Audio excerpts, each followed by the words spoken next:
Nellore Anam brothers టీడీపీలో చేరారు. విజయవాడలో సీఎం చంద్రబాబు సమక్షంలో పసుపు కండువా కప్పుకున్నారు.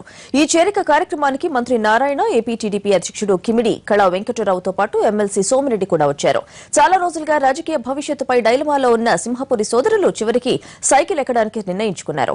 నెల్లూరు జిల్లాలో ఆనం కుటుంబానికి సుదీర్ఘ రాజకీయ నేపథ్యం ఉంది. అలాగే 6 దశాబ్దాలుగా జిల్లా రాజకీయాల్లో చక్రం తిప్పుతున్నారు. తెలుగుదేశం పార్టీ స్థాపించే వరకు కాంగ్రెస్ లోనే ఉన్న ఆనం సోదరులు ఎన్టీఆర్ హయాంలో 10 ఏళ్ల పాటు టీడీపీలో కొనసాగారు.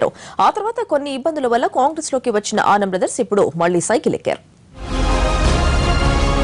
కాంగ్రెస్ పార్టీలో ముఖ్యమంత్రి పదవికి నేను ఏనాడు అప్లికేషన్ పెట్టుకోలేదు, అర్జీ పెట్టుకోలేదు.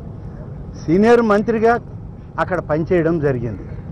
అయితే ఇక్కడ ఇవాళ అటువంటి ఆలోచనలు కానీ అటువంటి హోదాలకో పదవులకో ఆశించి కానీ ఇవాళ ఇక్కడికి రావడం జరగలేదు. ఖచ్చితంగా ఈ రాష్ట్ర అభివృద్ధిలో భాగస్వామ్యం కావాలి. మన వంతు సహకారం ఇవాళ ప్రభుత్వం కానీ పార్టీ కానీ చేసేదానిలో మనం కూడా భాగస్వాములం అయితే రేపటి తరానికి మనం న్యాయం చేయగలమనే ఉద్దేశంతోనే ఇక్కడికి రావడం జరిగింది. 30 సంవత్సరాల ఆలోచన కలిగినటువంటి వ్యక్తి చంద్రబాబు నాయుడు ఒక్కడే.